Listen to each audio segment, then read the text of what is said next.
Hi guys, welcome you all. आज का video होने वाला है ऑन एंटी एजिंग। मैं आपको बताऊंगी कि आप रेटिनॉल, मल्टीपेप्टाइड्स इन सबको अपने स्किन केयर रूटीन में कैसे इनकॉर्पोरेट कर सकते हैं और कैसे अपना एक strong anti ageing skin care routine build कर सकते हैं। तो अगर आप इंटरेस्टेड हो इस वीडियो को पूरा देख सकते हो। Let's start the video. सबसे पहले मैं बात करूंगी बहुत ही फेमस इंग्रेडिएंट के ऊपर जो कि यूज होता है for anti ageing, which is retinol, जो कि है विटामिन ए का डेरिवेटिव। अब हमारी स्किन रेटिनॉल को, जब हम रेटिनॉल अप्लाई करते हैं, उसको कन्वर्ट करती है इनटू रेटिनॉल्डिहाइड, देन उसको फर्दर कन्वर्ट करती है into retinoic acid which is retinoin, जो कि काफी स्ट्रॉन्ग पोटेंट फॉर्म होती है ऑफ रेटिनॉल। इसीलिए मैं अपनी वीडियो में बहुत बारी कहती हूँ कि रेटिनोइन काफी ज्यादा स्ट्रॉन्ग पोटेंसी है ऑफ रेटिनॉल। आपको विदाउट प्रिस्क्रिप्शन इसको यूज नहीं करना चाहिए। जब आपको डर्मेट प्रिस्क्राइब करके दे तो ही आपको इसे परचेज करना चाहिए, लेकिन ये फार्मेसी पे इजिली अवेलेबल हो जाती है, ओवर द काउंटर बिकती है।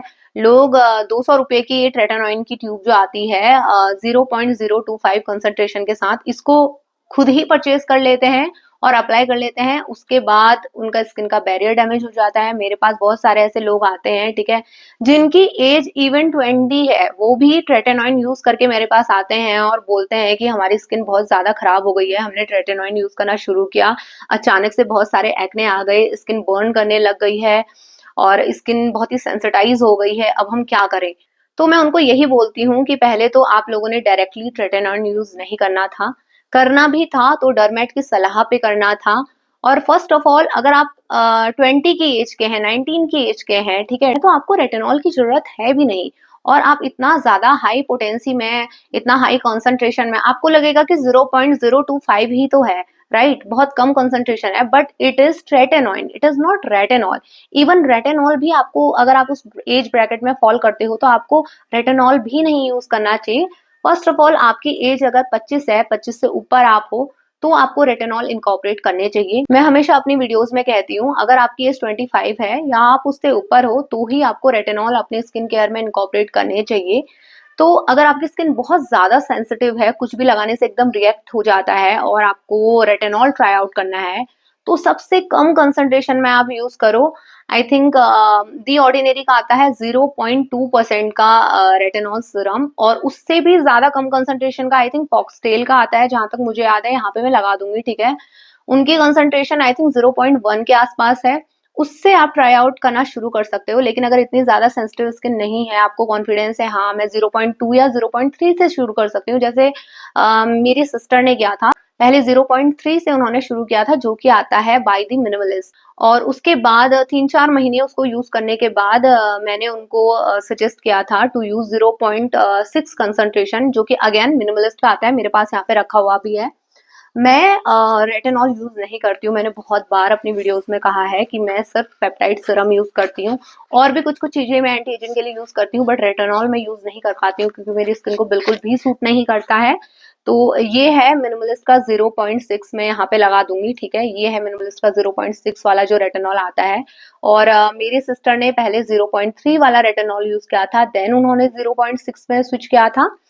और आप चाहे किसी भी एज ब्रैकेट में फॉल करते हो, चाहे आप 30 के हो, चाहे आप 35 के हो, 40-50, आपको अगर एंटी एजिंग रूटीन शुरू करना है तो आपको ऐसे ही शुरू करना है। पहले लो से स्टार्ट करोगे, फिर धीरे धीरे उसको बिल्ड करोगे। स्किन केयर को हमेशा बिल्ड करना होता है। अगर आप एक्सफोलिएंट्स भी यूज कर रहे हो, अगर आप एक्टिव्स भी यूज कर रहे हो, तो आपको उसे धीरे धीरे बिल्ड करना है, ठीक है। लोग आते हैं, बोलते हैं कि यार मैं एक्सफोलिएंट यूज कर लूं क्या, जो दी ऑर्डिनरी का आता है 30% AHA BHA एंड 2% BHA, या फिर मिनिमलिस्ट का भी सेम आता है। एज अ बिगिनर आप इतना हाई कंसंट्रेशन यूज नहीं करोगे।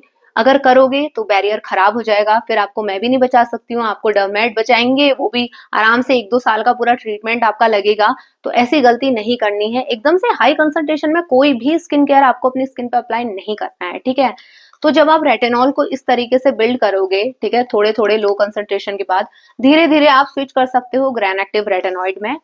यहाँ पे मैं लगा दूंगी, दी ऑर्डिनरी का भी आता है और मिनिमलिस्ट का भी आता है, ठीक है, उसमें आप स्विच करोगे। देन 1-2 साल के बाद जाकर आप ट्रेटिनॉइन में स्विच कर सकते हो, बट खुद से नहीं। आपको अगेन डर्मेट के पास जाना पड़ेगा, उनको बताना पड़ेगा कि हाँ मैं ट्रेटिनॉइन यूज करना चाहती हूँ, करना चाहता हूँ, और इस तरीके से मैं अभी तक रेटिनॉल को यूज करता आया हूँ, तो क्या मैं अभी इंट्रोड्यूस कर सकता हूँ अपने स्किन में ट्रेटिनॉइन। ठीक है, तो वो आपको प्रिस्क्राइब करके देंगे, then only you can use retinoin. But retinol को आप इस तरीके से यूज कर सकते हो। Always do a paste test. मैं 3 चीजों पे हमेशा एम्फेसाइज करती हूँ। सबसे पहले कि लो कंसंट्रेशन में शुरू करो। Second, always do a paste test. Third, use a sunscreen next day. ठीक है, ये 3 चीजें आपको कभी भी नहीं भूलनी है। और ये था मेरा रेटिनॉल के ऊपर। रेटिनॉल की जो सजेशंस हैं प्रोडक्ट्स की वो मैं डाल दूंगी, ठीक है, लो कंसंट्रेशन की, मीडियम कंसंट्रेशन की। और रेटिनॉल जो है डिफरेंट डिफरेंट फॉर्म में आते हैं depending on your skin type. आप देख लेना, जैसे आपको क्रीम फॉर्मुलेशन में चाहिए, आपको ऑयल बेस्ड फॉर्मुलेशन में चाहिए, जैसे कि मिनिमलिस्ट और ऑर्डिनरी का आता है स्क्वेलिन के साथ, और आपको सीरम फॉर्म में चाहिए, तो जो भी फॉर्म में आपको चाहिए वो आपको मार्केट्स में मिल जाएंगी। इस तरीके से आप रेटिनॉल को इनकॉर्पोरेट कर सकते हो। रेटिनॉल को जब शुरुआत कर रहे होगे तो हफ्ते में 1 या 2 बारी से धीरे धीरे बिल्ड करना। जैसे आपने 2-3 हफ्ते तक का आपने 2 बारी यूज किया, ठीक है, फिर तीसरे चौथे हफ्ते में आते आते आपने हफ्ते में 3 बारी यूज किया, फिर धीरे धीरे उसको बिल्ड करना है, बट हफ्ते में 4 बारी से ज्यादा उसको यूज नहीं करना है। जिस दिन रेटिनॉल यूज करोगे उस दिन आप किसी तरीके का एक्सफोलिएंट यूज नहीं करोगे, किसी भी तरीके का एक्टिव या फिर कोई भी एसिड्स आप अपनी स्किन पे यूज नहीं करोगे, अदरवाइज रिएक्शन हो जाएगा। तो उस दिन उस पर्टिकुलर डे पे आपको सिर्फ रेटिनॉल यूज करना है। Always apply it on dry skin. Face wash करने के बाद रात में ड्राई स्किन पे आपको रेटिनॉल अप्लाई करना है। देन आपको अपना मॉइस्चराइजर अप्लाई करना है, देन गो टू स्लीप। अब आ जाते हैं सेकेंड इंग्रेडिएंट के ऊपर, जो कि है पेप्टाइड। पेप्टाइड मैंने अपनी वीडियोस में कई बार बताया है कि मैं पेप्टाइड्स यूज करती हूँ। मैंने शुरुआत की थी जब, तो मैंने द मिनिमलिस्ट के पेप्टाइड सीरम से की थी, और अभी मैं जो यूज कर रही हूँ वो है बाय द ऑर्डिनरी। पेप्टाइड क्या होते हैं? अगेन, पेप्टाइड भी आपको एंटी एजिंग में हेल्प करेंगे, कोलेजन को बूस्ट करेंगे, आपके स्किन में रिंकल्स और फाइन लाइंस के अपीयरेंस को रिड्यूस करेंगे, ठीक है। Peptides are basically short chains of amino acids, ठीक है, और कोलेजन जो है basically that is also made of amino acid. तो पेप्टाइड जो है आपको एंटी एजिंग में हेल्प करते हैं। पेप्टाइड मेरी स्किन को काफी अच्छे से सूट करते हैं। जैसा कि मैंने आपको बताया, मिनिमलिस्ट की जो फॉर्मुलेशन आती है उसमें they have used I think matrixyl 3000 है, जो कि होता है palmitoyl tripeptide 1 and palmitoyl tripeptide 7, जो कि मिल के बनाता है मेट्रिक्सल 3000, जो कि ऑर्डिनरी ने भी यूज किया है। बट ऑर्डिनरी ने उसके साथ कई सारे पेप्टाइड्स और यूज किए हुए हैं। साथ में ऑर्डिनरी में I think 11 amino acids individually डले हुए हैं। तो उनकी फॉर्मुलेशन बहुत ज्यादा अच्छी है, बहुत ही अच्छे कंसंट्रेशन में उन्होंने यूज किया है पेप्टाइड्स का। तो इस वजह से मैंने कुछ टाइम मिनिमलिस्ट का यूज करने के बाद दी ऑर्डिनरी में स्विच किया था। मैं डिटेल में यहाँ पे डाल दूंगी कि क्या क्या पेप्टाइड्स जो हैं वो दी ऑर्डिनरी ने यूज किए हैं, क्या क्या पेप्टाइड्स मिनिमलिस्ट ने यूज किए हैं। मिनिमलिस्ट ने आई थिंक 2 से 3 या 3-4 ग्रोथ फैक्टर भी ऐड किए हुए हैं। ग्रोथ फैक्टर पे भी मैं अभी आऊंगी, क्योंकि अभी अभी रिसेंटली नायका पे मिनिमलिस्ट का ग्रोथ फैक्टर सीरम आया था, जो कि मैंने परचेज किया था and I have been using that is also a type of anti ageing product. इस पे अभी हम आगे आएंगे। तो ये है मल्टीपेप्टाइड्स। मल्टीपेप्टाइड्स अगेन आपकी स्किन को स्मूदन आउट करने में हेल्प करेंगे, रिंकल फाइन लाइंस के साथ आपको हेल्प करेंगे। मल्टीपेप्टाइड्स को आप पेयर अप कर सकते हो विथ रेटिनॉल सीरम्स, ठीक है।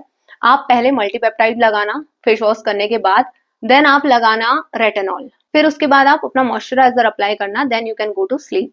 तो इस तरीके से आप मल्टीपेप्टाइड और रेटिनॉल को जब साथ में यूज करोगे तो it will give you more powerful effect on anti ageing. और सिंस मैं यूज नहीं कर पाती हूँ रेटिनॉल, तो मैं सिर्फ मल्टीपेप्टाइड यूज करती हूँ, बट आप लोग इस तरीके से उसको लेयर कर सकते हैं। इसके बाद हम आ जाते हैं अपने थर्ड एंटी एजिंग इंग्रेडिएंट के ऊपर, जो कि है आर्गलाइन सॉल्यूशन बाय दी ऑर्डिनरी।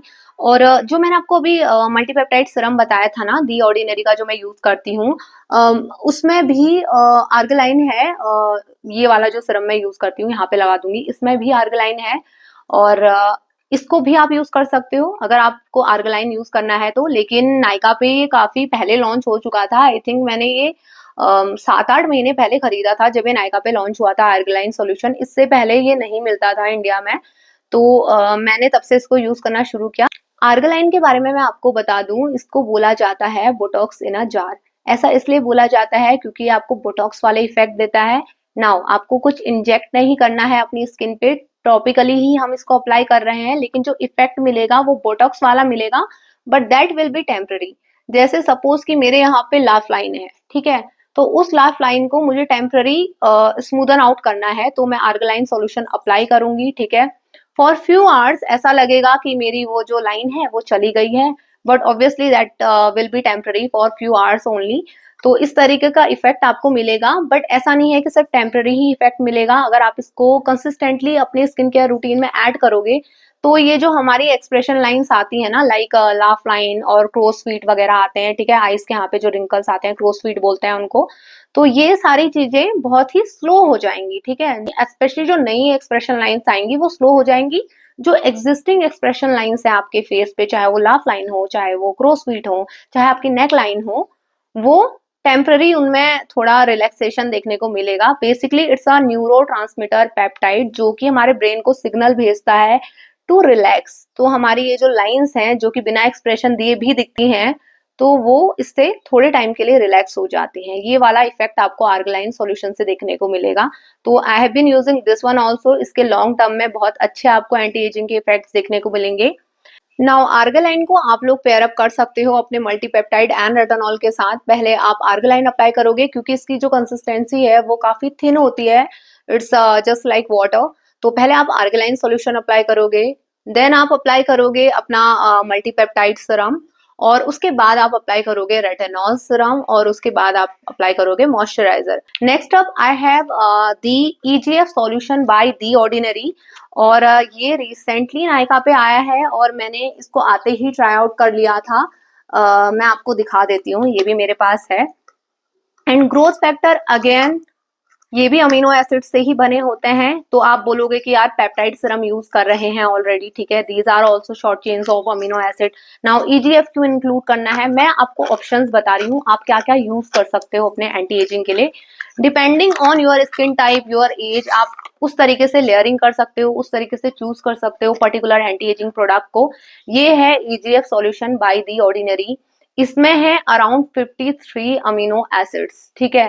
तो अगेन अमीनो एसिड्स, देखो सारा खेल अमीनो एसिड्स का ही है। कोलेजन जो है it is made of amino acids. ये भी अगेन काफी अच्छा एंटी एजिंग ऑप्शन है, काफी थिन कंसिस्टेंसी है इसकी। इसको भी आप कंसिस्टेंटली अगर यूज करोगे तो लॉन्ग टर्म में आपको बहुत अच्छे बेनिफिट्स, एंटी एजिंग बेनिफिट्स आपको देखने को मिलेंगे। ये भी आपको कोलेजन को बूस्ट करने में हेल्प करेगा, और आपकी फाइन लाइंस रिंकल की अपीयरेंस को स्लो करेगा। आपके जो नई फाइन लाइंस और रिंकल्स आने वाले जो हैं वो स्लो हो जाएंगे। इसको भी आप डेली अपने रूटीन में इंक्लूड कर सकते हैं। चारों ही चीजें जो मैंने आपको बताई, पेप्टाइड हो गया, रेटानॉल हो गया, ईजीएफ हो गया, आर्गलाइन हो गया, चारों ही चीजों को जिस दिन भी आप यूज करोगे उस दिन आपको एक्टिव यूज नहीं करना है, कोई एसिड्स यूज नहीं करना है, एक्सफोलिएंट्स यूज नहीं करना है, ठीक है। उस दिन आपको सिर्फ अपना एंटी एजिंग रूटीन फॉलो करना है, और धीरे धीरे आपको अपना एंटी एजिंग वाला जो स्किन केयर रूटीन है वो बिल्ड करना है, जैसे कि मैंने किया।